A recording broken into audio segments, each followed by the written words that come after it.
Olá, minha gente querida, vamos iniciar mais um programa Curiosidades Bíblicas. O tema de hoje, santos na Bíblia. Lembrando, se você ainda não se inscreveu neste canal, se inscreva, curta o vídeo, compartilhe nos seus grupos, na sua paróquia, entre os seus familiares. Queremos atingir o máximo possível de pessoas e contamos com a sua ajuda para isso. Lembrando, que nós temos o objetivo de tornar as coisas mais fáceis, tentando usar uma linguagem mais simples e usando a Bíblia como base. Então vamos para o nosso estúdio, vamos chamar o cenário aí. Muito bem, já estamos aqui com o cenário, com a temática, os santos na Bíblia. Então vamos começar, nós vamos fazer a leitura dos textos bíblicos e vamos conversando sobre esses textos, E você vai acompanhando. Se você quiser ler os textos de novo, gente, é só pausar o vídeo, entendeu? E você pode ler com calma.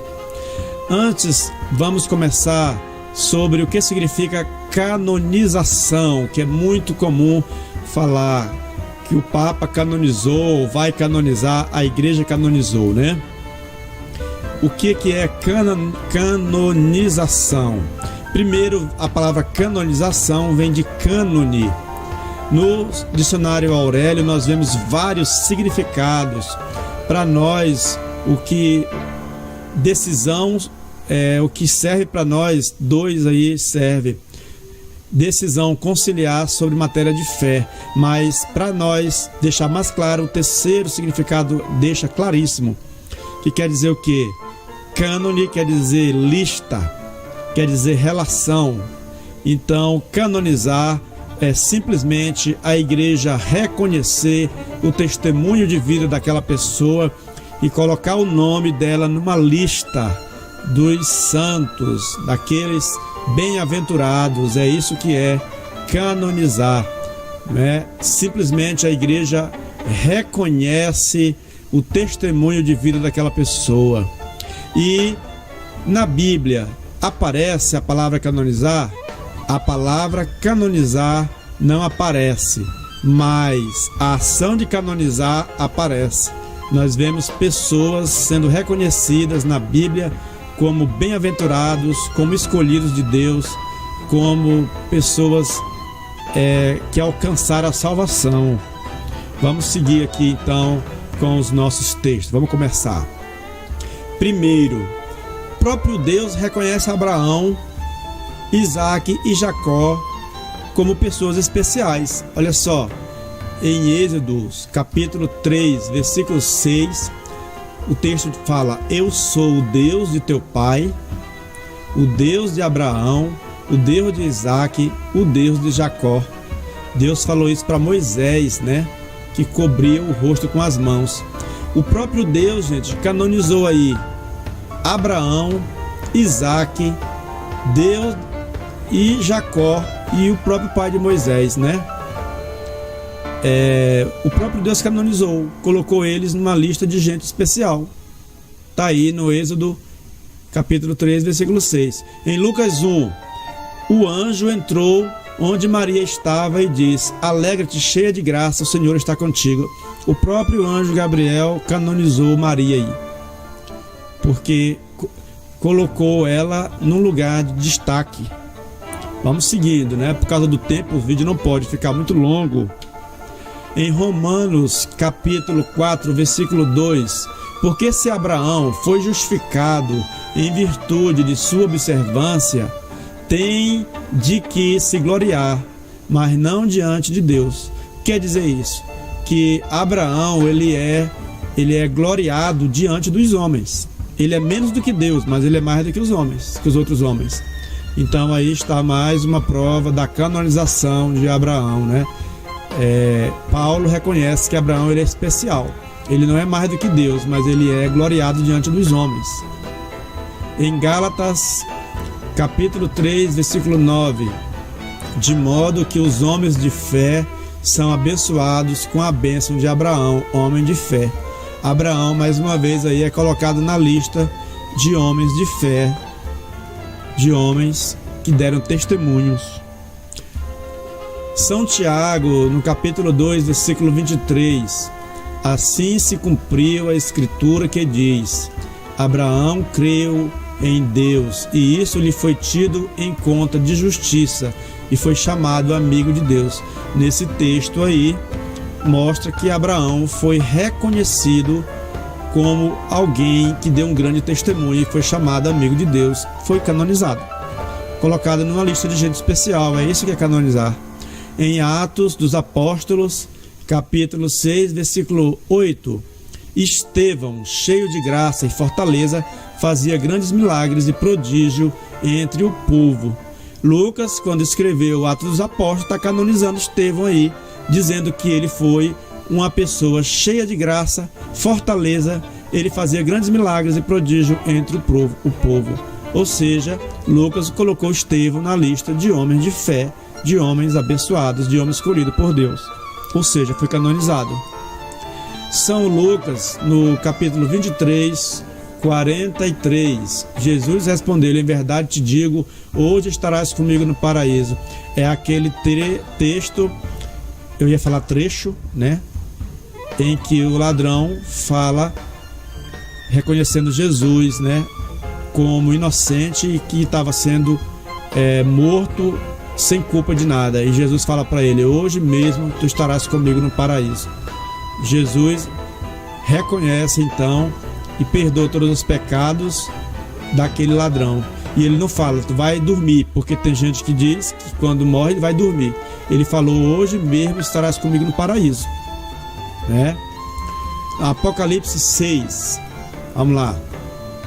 Quando abriu o quinto selo, vi debaixo do altar as almas dos homens imolados por causa da palavra de Deus e por causa do testemunho de que eram depositários, e clamavam em alta voz, dizendo: até quando tu, que és o Senhor, o Santo, verdadeiros, ficarás sem fazer justiça e sem vingar o nosso sangue contra os habitantes da terra?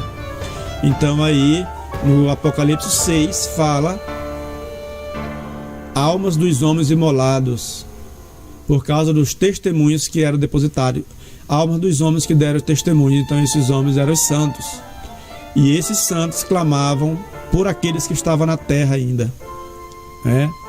E clamava por justiça diante de Deus.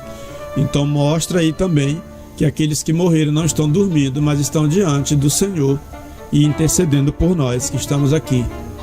Isso está em Apocalipse 6. Os versículos estão aí, são esses números 10, 9, 10 e 11. Em 2 Coríntios, capítulo 6, versículo 2, Paulo diz: não sabeis que os santos julgarão o mundo? Pois é, aí ó, como é que alguém fala que não tem santos, se o próprio Paulo fala que se refere aos santos com essa pergunta: não sabeis que os santos julgarão o mundo?